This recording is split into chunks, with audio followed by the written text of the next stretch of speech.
On this week's Bet the Process podcast, we have a little bit of a different podcast. Rufus and I spent a little bit of time talking about our interview last week with 4C and with AI and how AI is changing the world. We talk a little bit about what's the best way to structure the bet that Rufus is going to do. I think, spoiler alert, we are definitely going to do it. And then we talked to Ryan French, who is the Monday Q Info Twitter handle, and talk a little bit about the struggles and the format of how people make it on the PGA Tour.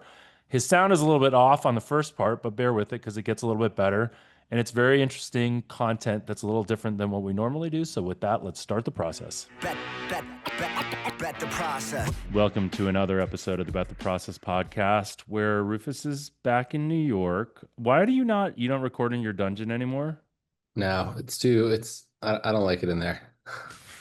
Normally I'm recording at the desk, but right now Tom is going through odds checker, so he needs all those monitors. Got it. And you guys are a busy US Open week, I assume? Yeah, it's a busy US Open week. I did most of my stuff beforehand, so I'm letting Tom mostly run with all the trading stuff because I have to prep for this talk I'm giving on Friday.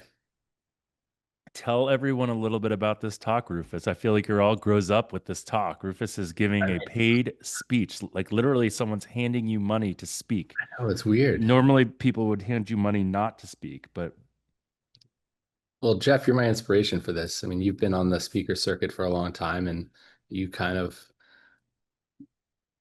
urged me to do this, and I'm giving a talk to a bunch of, I think, CIOs for in the investment world, and I'm going to talk like about. so they're chief investment officers, I believe so. That's not chief information officers. correct. Yeah, these are portfolio managers. So I'm going to talk about my experiences in sports betting and how process is sort of how much I've learned, and how I guess the central theme is going to be process oriented. You know, one theme that you should probably do is like the measure thing. Like measure what matters. Like how do they measure themselves? Like how much do they measure themselves? Because I think, I think I told you this story, but when I was on a board with Chuck Schwab, literally Chuck Schwab, Wow.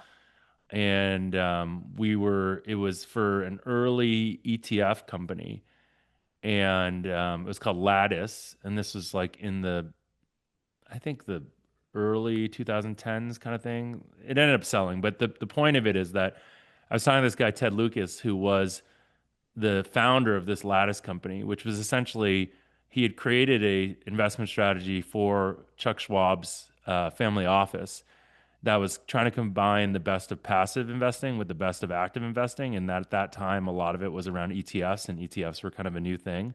Hmm. And one of the things that he said, and we were talking about stock pickers versus touts, and the crazy thing was just this idea that stock pickers and touts were sort of similar in that he said only about 7% of stock pickers beat the S&P 500. Do you think that is more or less than the amount of touts that actually can consistently beat positive EV? I think that's more. I think it's fewer than 7% of touts for sure. So it's like bet the process. It's fewer than seven listeners or fewer than seven touts. Yeah. Last week's episode has gone a little bit of, I don't know if we would call it flack. I think the guest has been getting flack, and by proxy, we get flack for that. I think neither of us knew exactly what we were getting into. We knew there was this guy doing this sort of AI betting, and he had challenged Sean Perry and whatnot. Um, it was a lot of like platitudes and a lot of you know, like it was. I mean, how many times Yeah, you no, say it was. I AI agree. and I AI agree. does everything? It was like he was like an AI maximalist, right? In the way that like we didn't probably push him enough, but that's the problem with AI is like you can't. There's only so much you can push someone on when they're like, well, Well, the AI, you know, and he kind of dodged some of the questions, I think, too. like what? Well, I just remember he said, "I'm going to answer a different question once, Yeah. and then I'll get back to Is that." I'm not that sure. is that like when an AI hallucinates? It just does it answers a different question, I don't know. I or think it's inspired by politicians. Yeah, I mean, I did you leave there feeling like that website would provide more value than a website like Wager Talk or something like that? Well, the bar is very low there. Okay, fine. What do you consider to be the best? Is there any good sports betting expert network? Not that I know of. So, okay. So would you feel like this had more credibility than any other expert network or tout network out there?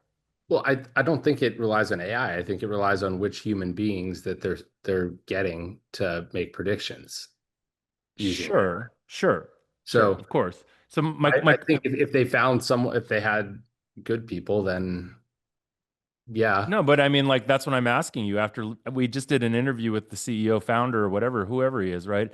And after having that, do you feel like you do you feel more confident in because there he has like a model there, right? His bit not an AI model. Well, I guess he does use an AI model to do this, but the idea that like you create a marketplace where on one side there's touts that are essentially vetted via AI and using AI, does that give you more confidence than Then touts just using their intuition and whatever else they use. who knows? My point, I guess my point is that does that marketing of AI work for you, or are you just as No. skeptical as any I'm other? I'm I'm skeptical just because I believe that AI um, can overfit things. It can see patterns where patterns don't exist. And when I say AI, I guess it's very broad. I mean, even machine learning algorithms do that. And so at least that's been my experience. And when you have a black box model, you can't really iterate on it either and learn. And in sports betting, as I said, there's a lot of small data problems. There's rule changes. How do you adapt your model to those things? And I think a machine learning model, at least at this point, isn't really, or an AI model, whatever the hell that means, isn't really equipped to do that. But maybe in the future, like who knows? Yeah. Yeah. I mean, I left there feeling, yeah, I don't know. Again, like the question of whether you would be more confident, less confident, or equally as confident with with that network versus a general tout network. Well, And general thought, you're like, okay, you're going to be more confident than this other thing that's gonna not win. so Well, so I don't think it's, in your mind, there's some hope that this would win because at least it's like grounded on a technology that you believe it has some level of process that's better than what the tout has. or at least, I mean, it's an unknown, and the tout is generally a known. Yeah.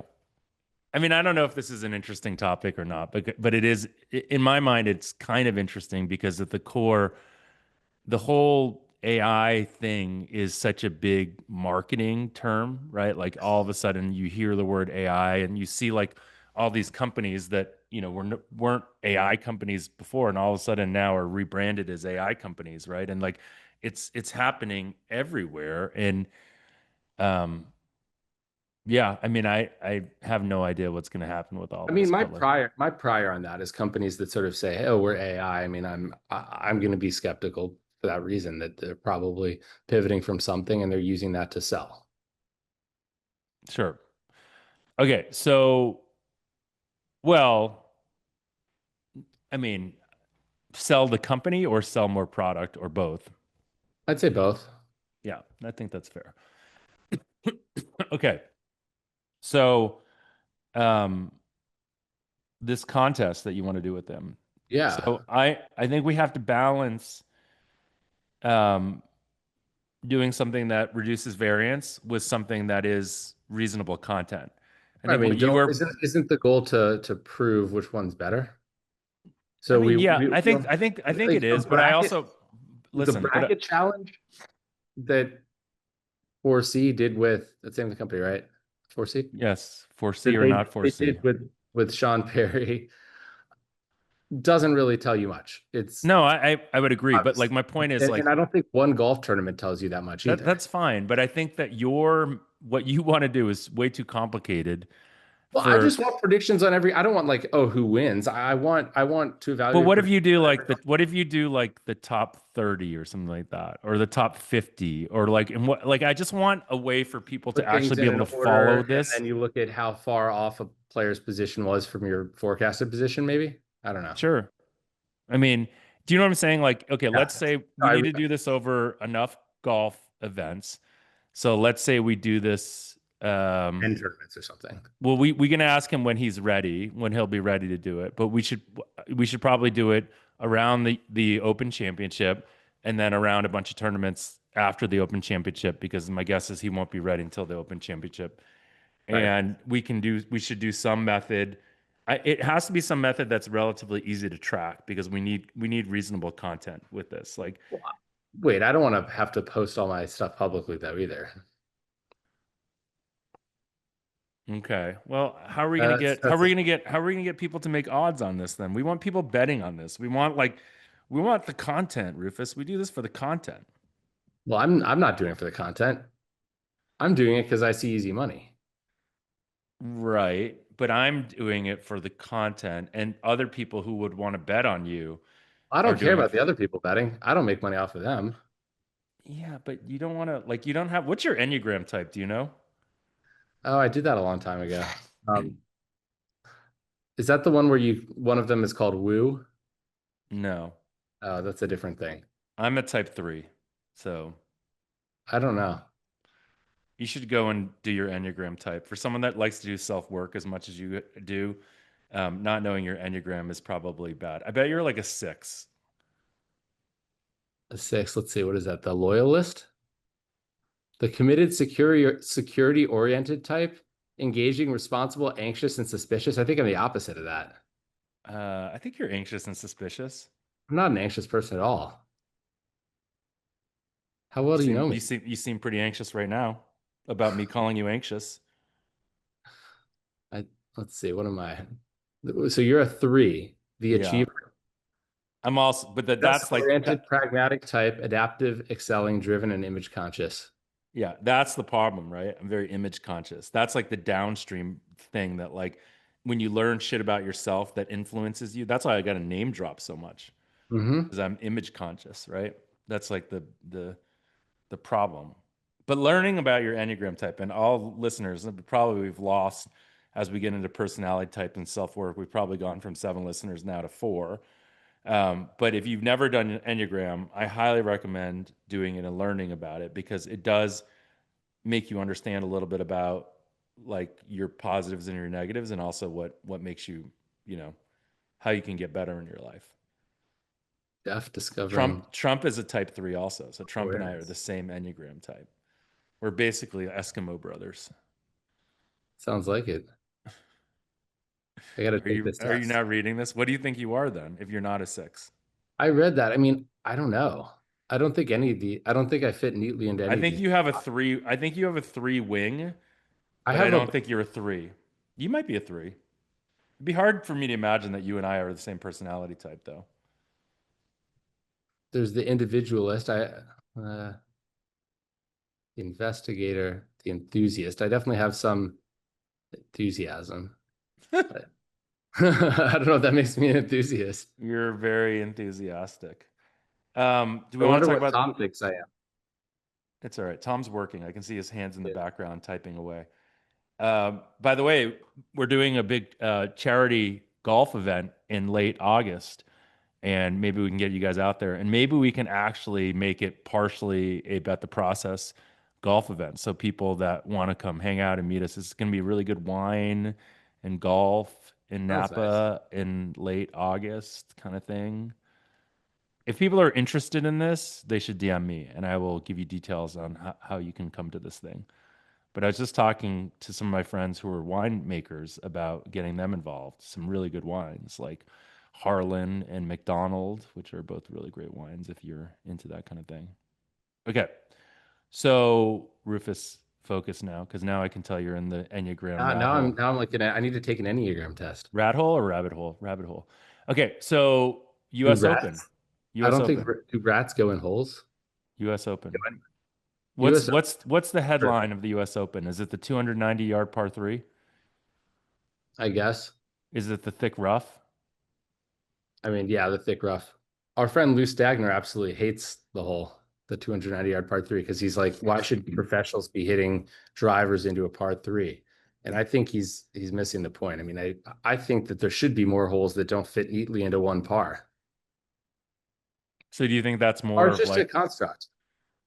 ooh, that's Every very, very, It's like true. You could have no pars meta. at all. And I mean, it's still the lowest score wins. Maybe they should do that. How do you think that would influence people's play? Do Well, you I think it think they'd would? still anchor to something. They'd What say, would they okay, I anchor can to? If they get had nothing to anchor it to, 262 what would here. they anchor it to? Well, it's based on their distance. If I still think you would think of it something as like a par three if you can get there in one. I like the idea that par is just a concept, It like is. gender, like gender, par, both just Exactly. concepts. You're getting it. Yeah. Interesting. I think it's gonna be I think it's gonna be a really fun US Open to watch. I mean, I think it's gonna be really, really tough. Um, Do you think the winning score, what do you think the winning score will be? I think somewhere around par. Interesting. I mean, it was well over par back in 2007, and I think it was 4 or 5 under when DJ won in 2016. But Can that was we interesting because you had DJ winning and then Jim Furyk in second place, and they're very different golfers. can we not deconstruct your model numbers, but maybe deconstruct the data golf model numbers? Like Sure. what is data golf kind of telling us based on who they have, favored versus the market or period, You like can versus actually traditional. look at data golf and actually see what they're valuing and what they aren't valuing. They're saying it looks like they're saying that, okay, um, distance and accuracy both matter because Scheffler gets a boost. Yeah, distance matters, accuracy matters. So off the tee play, it appears. Got it. They think Rory sucks. I heard he's like 30 to 1 there or something. Data golf makes Rory 30.6 to 1. Yeah. Can you see within data golf whether they like, because like you would, you hear like the the mainstream theme around scrambling being really important. And anytime you think of a course being hard, you would think scrambling is really important. Is that Yes. shown in these any numbers or any research, or is that just one of those old wives' tales? I mean, it logically makes sense that the more greens you're going to miss, the more scrambling matters, the more around the green play matters. But I think there's a lot that goes into it. And I don't think it's as simple as that. I mean, if you have places where nobody's going to be able to get up and down from it, then it kind of neuters that skill entirely. It's almost like how you could say driving accuracy matters if fairways are hard to hit and the rough is thick, but at the same time, if the fairways are too narrow, such as the 2020 at Winged Foot in the US Open, then the most accurate drivers aren't actually able to really separate there. I mean, they're not able to hit those fairways either. And so it becomes driving accuracy doesn't matter. So I think there's kind of a fine line there. Sorry, my microphone cut out for a second. Yeah, no, what's that? No, I like hearing you talk. I like hearing the sound of your voice. It's warm and soothing. Um, yeah. Anyways, so okay, so who do you? Are there? I I think mean, without giving too much away, obviously, because we're doing a like, Calcutta tomorrow. huh? Who are some people that you like more than the market in terms of I'll say I like Rory and Xander more than Data Golf does. They have Xander at 41 to 1. right? Do you think Uh, that will have will this have a big impact on our Calcutta tomorrow?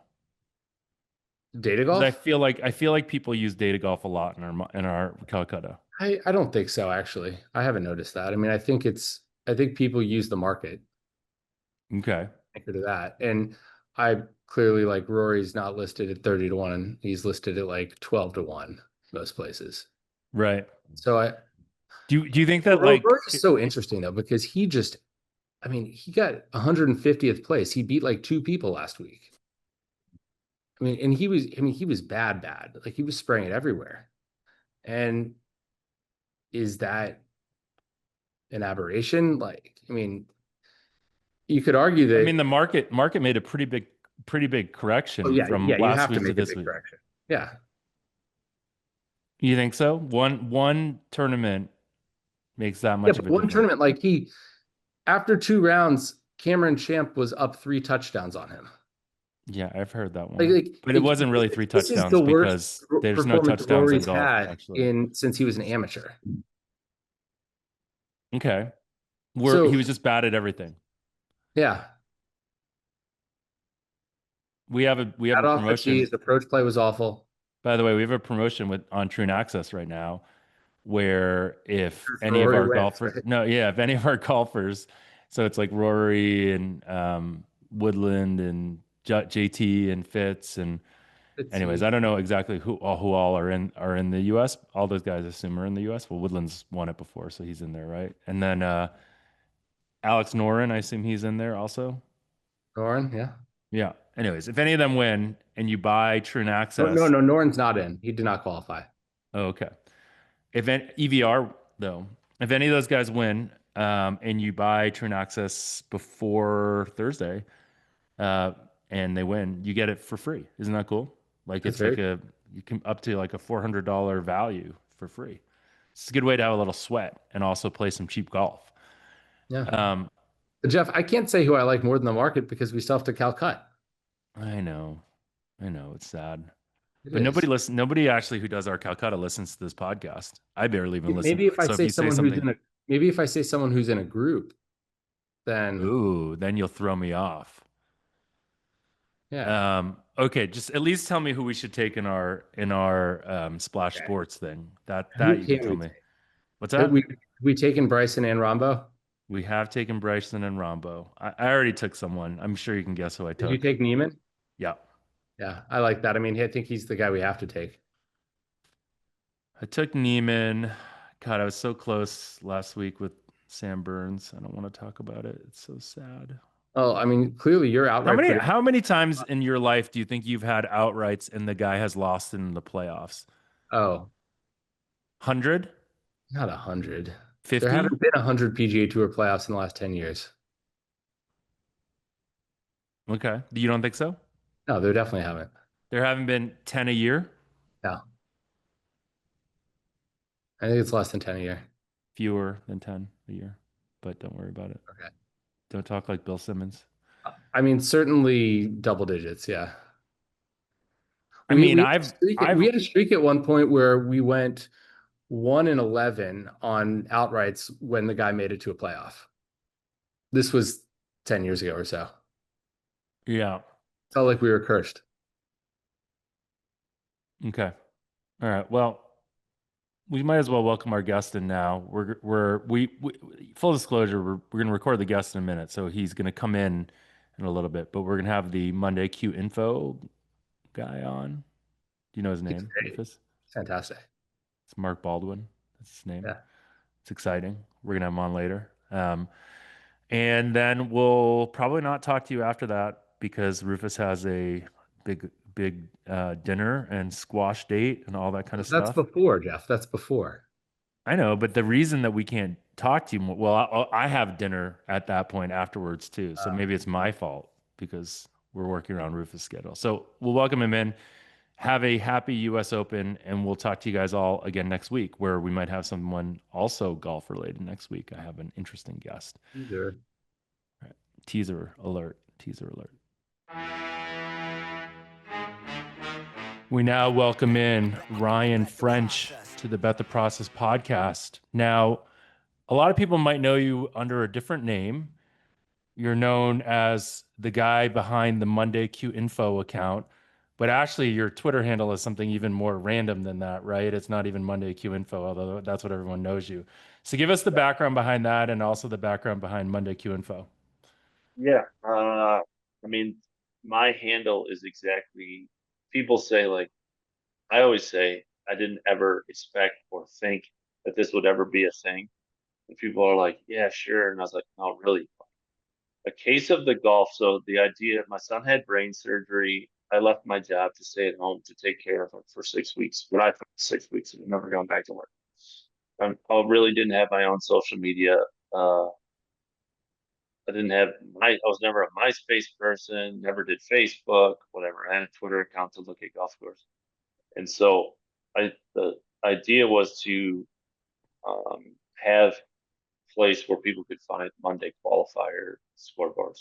Uh, they're on different websites each week. So I I know so little about Twitter that I tried to pick a case of the Mondays from Office Space and didn't know that there was a limited number of characters.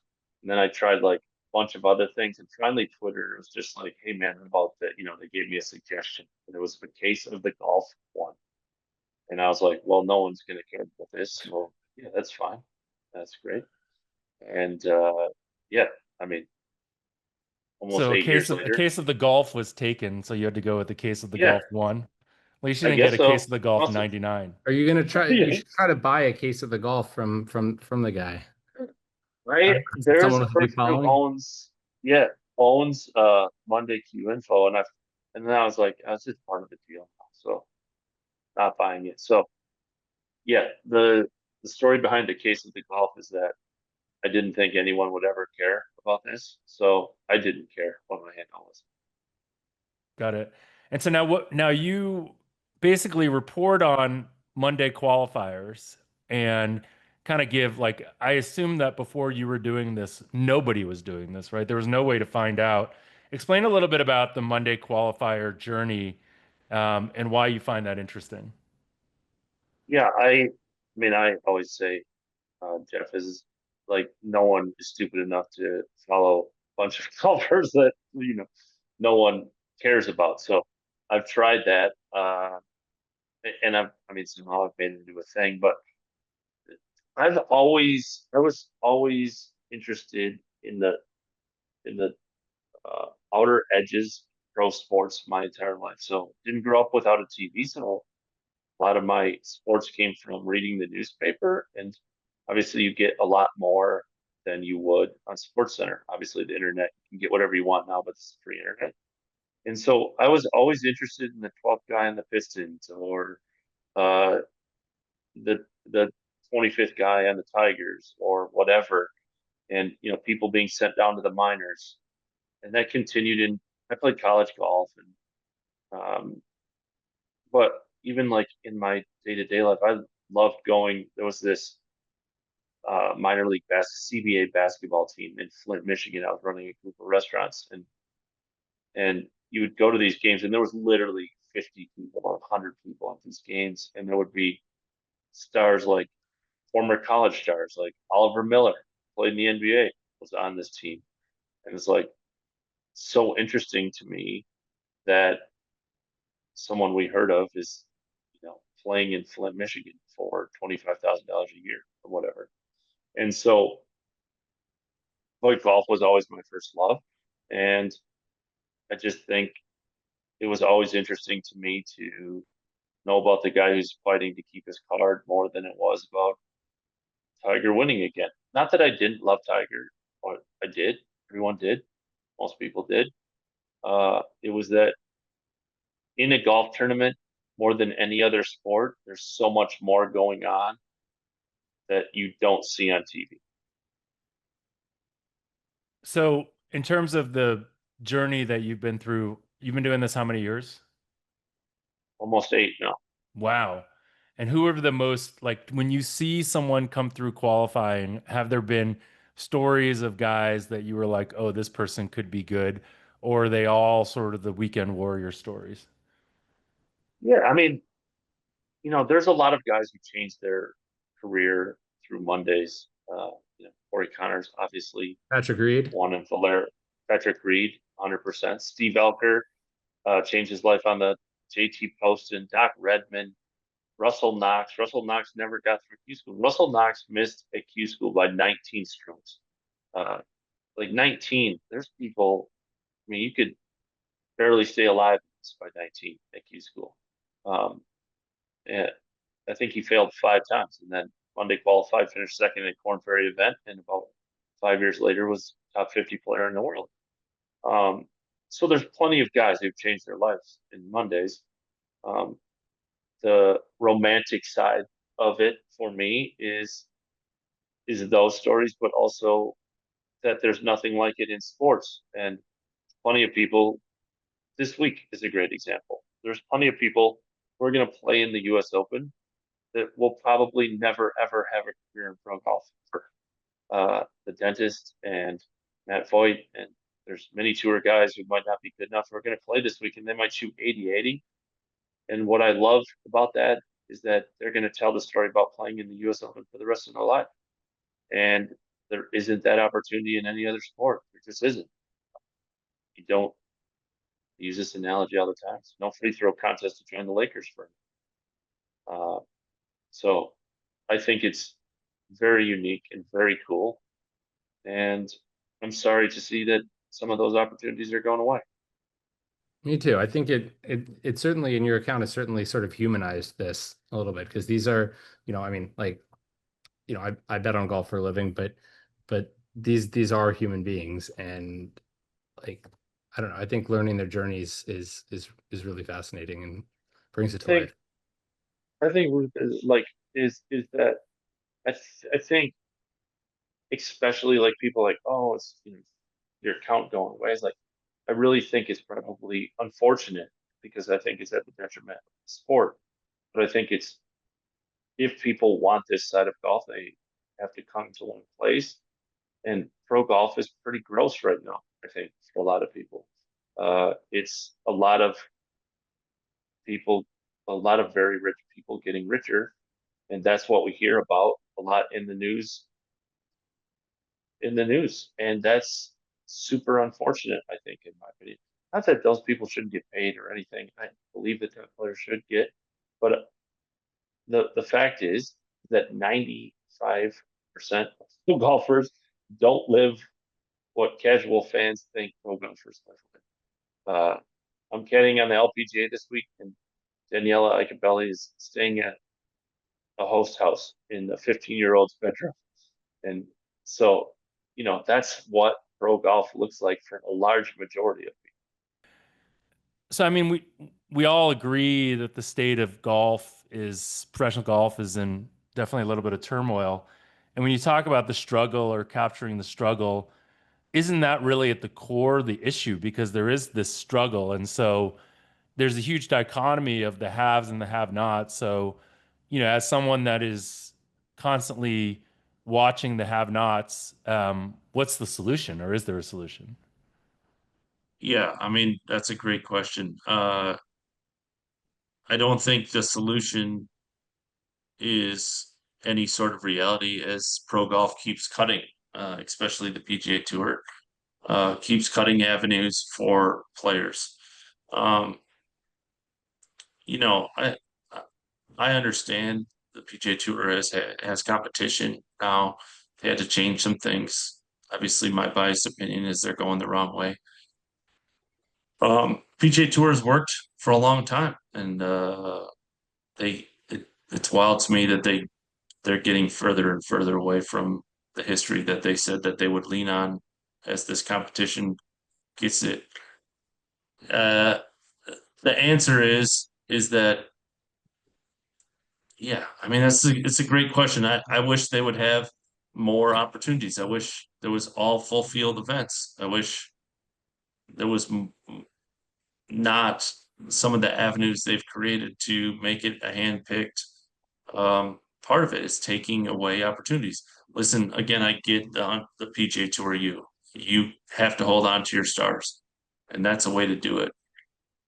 But 10 years ago, Gordon Sargent would have gotten, or Ludwig would have got some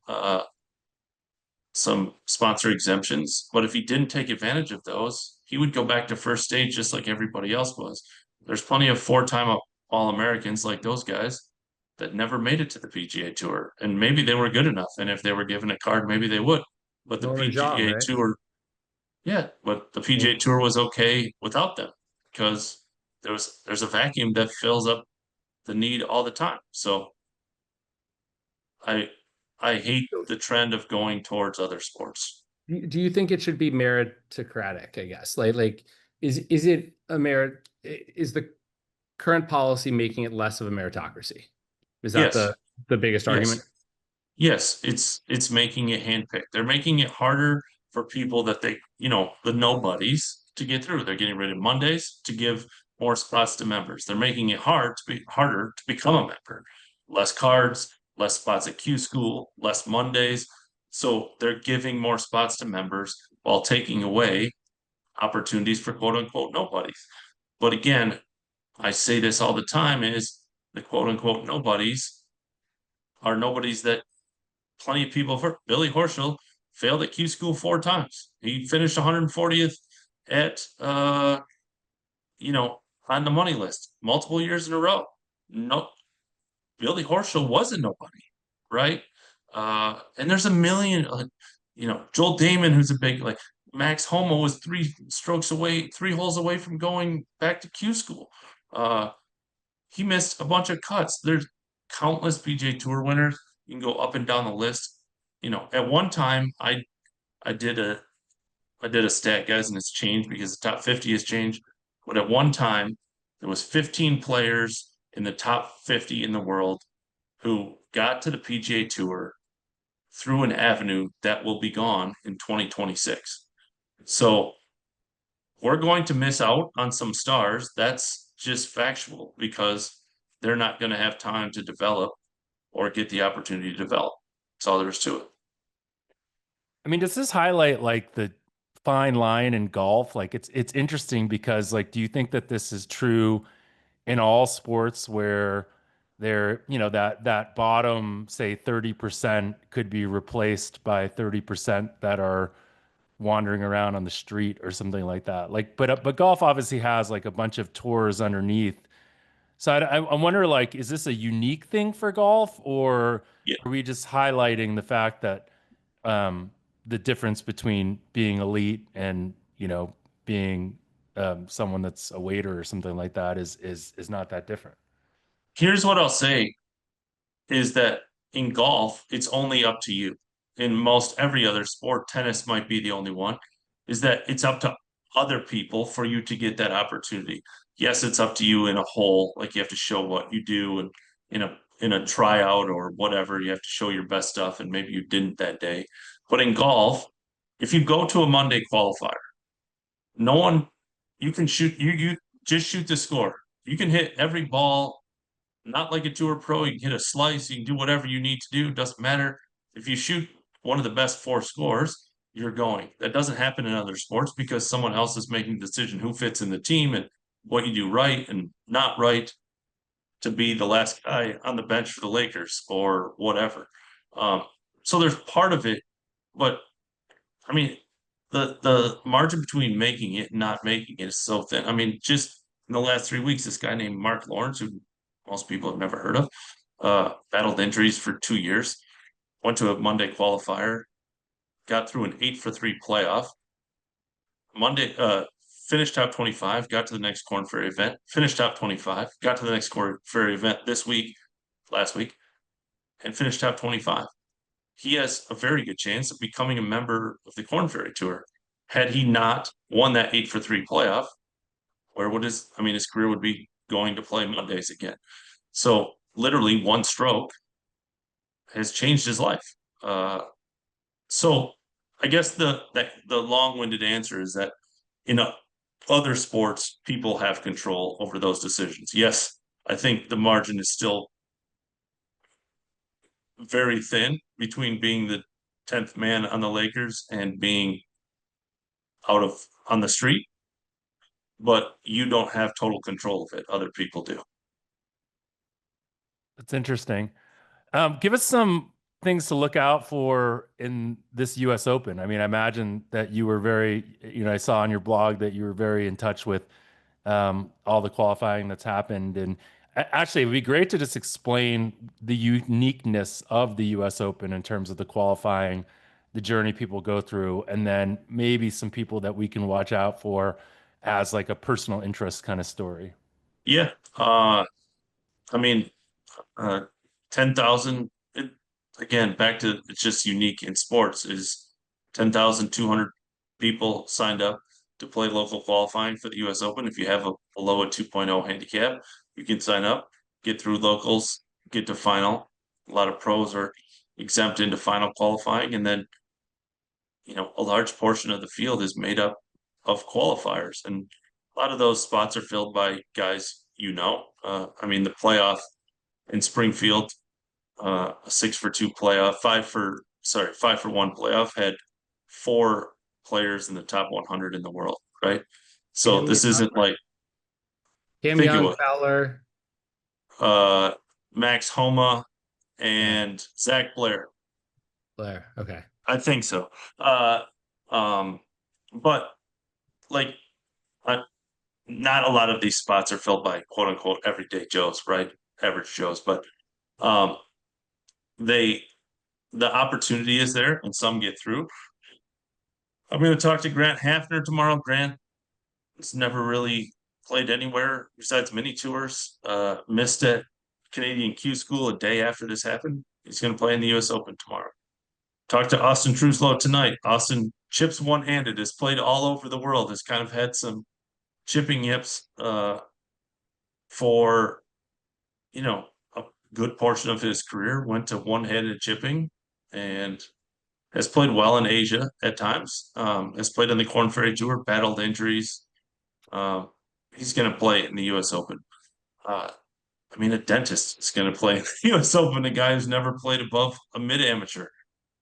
Brady Calkins, I've written about Brady the last time. This is the second time he's qualified for the U.S. Open. He's calmed down a lot, according to a lot of people I've talked to, but he's kind of the John Daly of mini tours. The guy, there's many legendary stories of him drinking all night, coming to the course and shooting 61.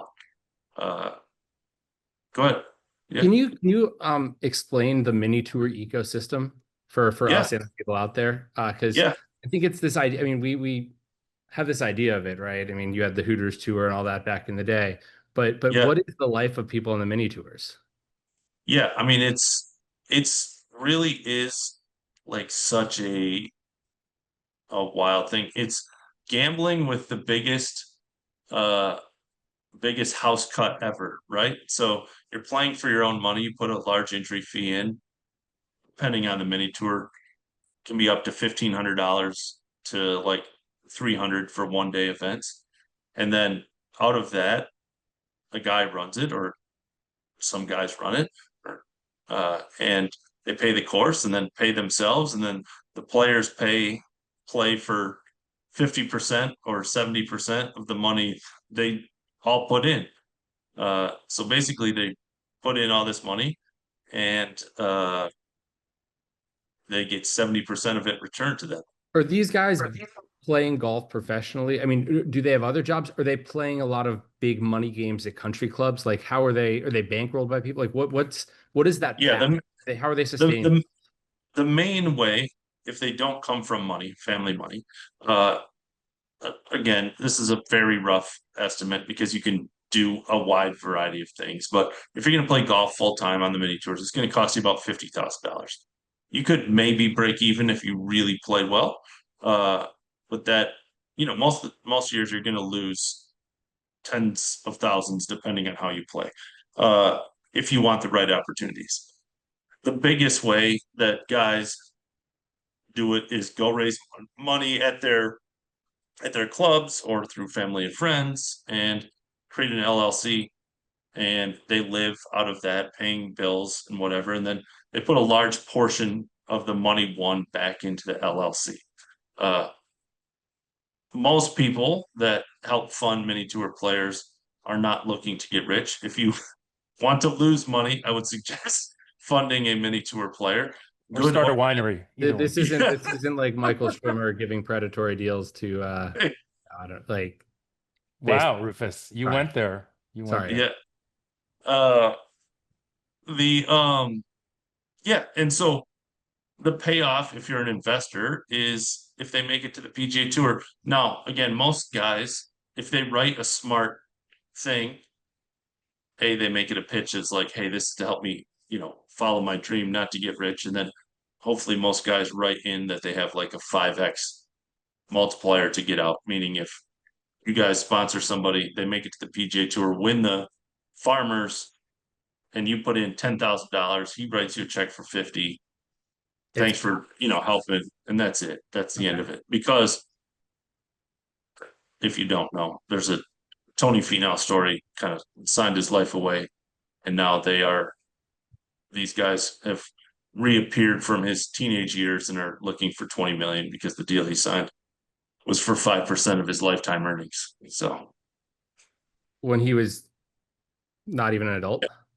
yeah, his dad signed it, and they turned pro very young, and they needed money, and they went and found it. And unfortunately, he did it because they were desperate. He allegedly made a bad deal, and now these guys have reappeared. And Do you so do you think a deal like that should be okay in the sense that, I mean, it can, 20% to Finau. I mean, I know he's got a lot of kids, but he's got a lot of money as it is now. And did it give him that opportunity to get there? And follow-up Yes. question, is he going to be putting one-handed in the US Open? Because First part of the I answer believe that I can putt really well one-handed too on the short putts. Yes. It really helps. Yes, I agree. And if you're in a dark place, do whatever you need to do. The answer to the first question is, I think Tony probably should have gone to these guys, and if they're reasonable people, went like, "Hey guys, this was a bad deal. You know it was a bad deal. Here's $5 million. Split it amongst yourselves. Thank you," and move on. I think that's easy for me to say because I didn't help them and I don't know all the details. They signed the deal, so it's hard to say.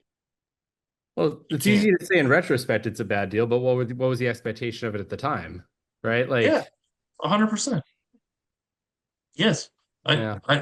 I think I think I don't know. You made the Schwimmer joke, and it's not. and it turns out there's yeah. someone was doing the Michael Schwimmer thing with Tony Finau. Yeah. Predatory deals are unfortunately part of mini tour golf because guys and girls get super desperate to play, and they sign deals that are bad. That's all there is to it. Fascinating. But again, back to your point, Rufus is like, it does keep their dream alive in this case. Yeah. I'm conflicted about stuff like that. Yeah, same. I think if assuming all the details are true, Tony definitely owes him some money. There's no doubt about that. I hope that if I was on the end of helping someone and they made me a reasonable offer, I would take it and not. These guys are showing up at tournaments with signs and stuff like that. Like, it's just like, if you're really that mad, just they are going to court. We'll just let it play out in court and be done. Go from there. Well, Ryan, we appreciate this time. I actually have to go to dinner with Davis Chatfield's brother. It's as random as that is. He's an intern of my company.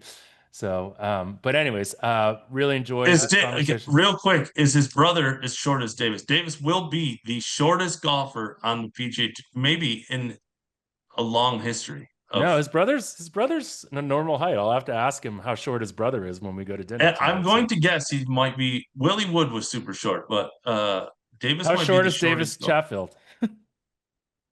He's listed at 5'6", and that would have to be if he must have been standing on a stool that day. 5'3" is my guess. How tall is Brian Harman? Oh, taller than that.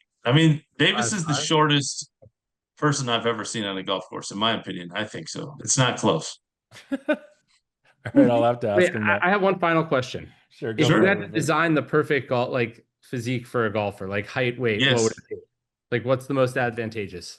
Yeah, thick is not it, right? Like, Brooks has battled injuries, Tiger's battled injuries. Who is a good example of man? Shane Lowry hasn't battled injuries. Who?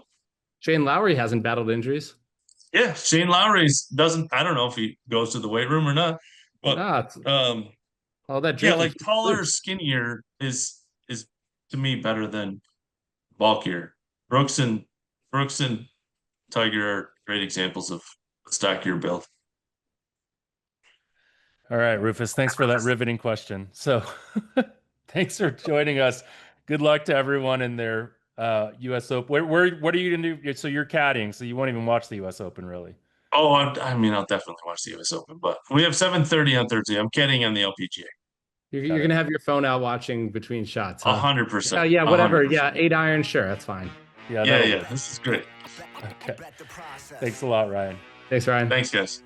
Bet the process.